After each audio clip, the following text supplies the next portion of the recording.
PSC ജീവനക്കാരനെ ട്രെയിനിൽ നിന്ന് മർദ്ദിച്ച് തള്ളിയിട്ടതായി പരാതി. ഗുരുതരമായി പരിക്കേറ്റ കിഴിശ്ശേരി സ്വദേശി തച്ചക്കോട്ടിൽ മുജീബ് സ്വകാര്യ ആശുപത്രിയിൽ ചികിത്സയിലാണ്.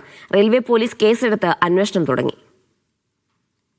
കഴിഞ്ഞ ശനിയാഴ്ച രാത്രി 9:30 കണ്ണൂരിൽ നിന്ന് ഫറൂഖിലേക്കുള്ള ട്രെയിൻ യാത്രക്കിടയിലാണ് സംഭവം. മാവേലി എക്സ്പ്രസിൽ യാത്ര ചെയ്യുകയായിരുന്ന കിഴിശ്ശേരി സ്വദേശി മുജീബിനാണ് ദുരനുഭവം ഉണ്ടായത്.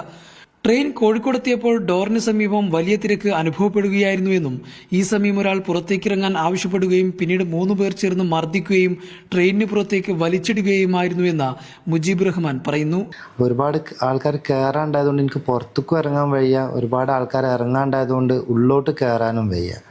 അങ്ങനത്തെ ഒരു സാഹചര്യത്തിൽ അവിടെ ഇങ്ങനെ ഒട്ടിപ്പിടിച്ച് നിൽക്കുന്ന സമയത്താണ് മാറി നിൽക്കടാന്ന് പറഞ്ഞാണ്ട് എൻ്റെ കോളർ പിടിച്ച ഒരൊറ്റ വലിയൊരാൾ പിടിച്ചാണ്ട് വലിച്ചിട്ട് ഞാൻ വീഴാൻ പോയാൽ അയാളുടെ ഷർട്ടുമൊക്കെയാണ് വീഴാൻ പോയത്. അയാളെ പിടിച്ച് ഞാനും വലിച്ച്. അതിൽ ബാക്കിൽ നിന്ന് വേറെ കുറേ ആൾക്കാർ വന്ന് എൻ്റെ മുഖത്തും എൻ്റെ നാവിക്ക് ചവിട്ടൊക്കെ ചെയ്തിട്ട് പുറത്തേക്ക് ഒറ്റ തട്ടൽ.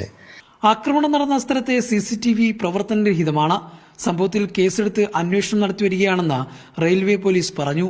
വിഷയത്തിൽ നിയമ നടപടികളുമായി മുന്നോട്ടു പോകാൻ ഒരുങ്ങുകയാണ് മുജീബ് റഹ്മാൻ. മീഡിയ 1 മലപ്പുറം.